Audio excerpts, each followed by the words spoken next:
What's up? It's your self-proclaimed Cinema Shogun here. And ever since we got a little more information about the incident that took place at the Oxford High School, I've seen a lot of people saying that they believe some of the school officials should be charged. Now we know that that is indeed a possibility and actually something that's on the table, although I think it's highly unlikely. Now, I've already mentioned this before, that I think that this is a slippery slope. You know, because this is something of the likes we've never seen before. For one, we've never seen parents be charged in a situation like this. And to think that school officials could be facing some type of charges as well is crazy to me. I'm not saying that it's not needed. I'm just saying it definitely sets a whole new precedent going forward, you know, like how we handle these type of situations. Now, I don't believe in every situation like this that the parents should, you know, be held accountable or the school should be held accountable.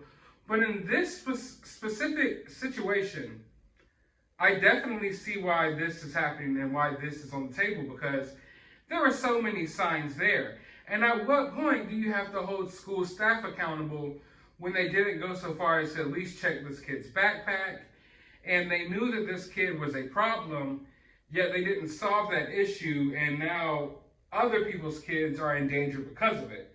You know what I mean? So at some point in time, someone has to be held accountable. And I think that the school officials know that, because we now know they have been ignoring phone calls. They're not accepting any meetings. There's all types of reporters trying to get in touch with them. They refuse to answer any questions. They actually turned down an independent investigation into the situation. And they're just not trying to be contacted at all. Like, it's crazy that they're basically ghosting everyone. Now, I just stated that I understand that we're in a new day and age, and charges being brought up against these school officials would be something that's unheard of. But I feel like they get the sense that they know, like, oh, you know, that they're lighting the fire beneath their behinds. Let's just put it that way.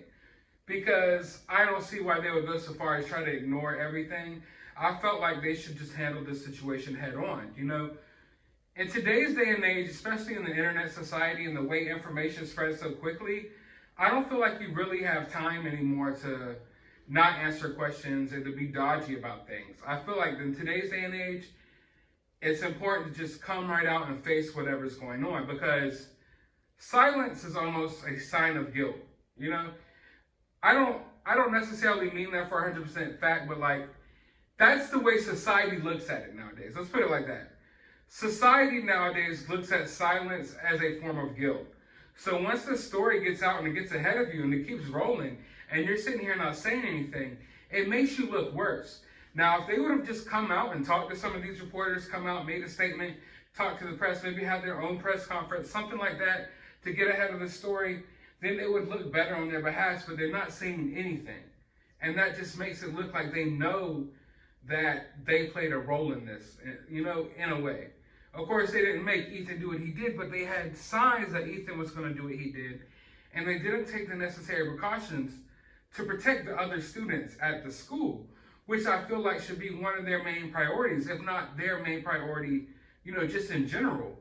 And they definitely failed those students. Now, if this was, like I said, just a random incident and the kids came to school and the school had no knowledge of it, that's different. But in this specific situation, the school knew. The school knew what was going on here. They had all of the signs right there. And the fact that they let him go back to the classroom is like unbelievable to me. Back in my day, a girl might come to school and her skirt might be too short. They would get like a postcard and they would put it above her knee. And if it was shorter than that, they sent her home. I got sent home on multiple occasions for multiple reasons. I wasn't the best kid in school either. And I can tell you right now, I got sent home for far less worse things, of course, than what Ethan did. You know? Oh, I might have took too long in the bathroom and they thought I was skipping a class. And next thing I know, I'm on my way home. You know? Ethan's got drawings about him doing what he ultimately did. Like, he has the signs there. And, just go back to class. Like, I can't believe that happened. I cannot believe that they allowed that kid to go back into class, and that's where they become somewhat responsible for what happened. I mean, ultimately, it's on Ethan. But the parents and the school board failed. The parents failed Ethan. The school board failed all of the other kids. The school board could have did something. The school staff, they could have did something. There's no reason why he went home, or no reason why he went back to class that day. And now here we have it. They've gone ghost on us. They don't want to answer any questions. They don't want to talk to anybody because they know damn good and well that they should have done something more. But I want to know your thoughts about this down in the comments below. While you're down there, hit that thumbs up button, hit that subscribe button, share this video with a friend, ring the notification bell, go to the description of this video. I will have my Cash App if you would kindly like to support the channel. I'll have a link to my other YouTube channel. You can go subscribe over there, and a link to my Twitter. You can go follow me over there as well. But as always, find some time out of your day to go watch a movie.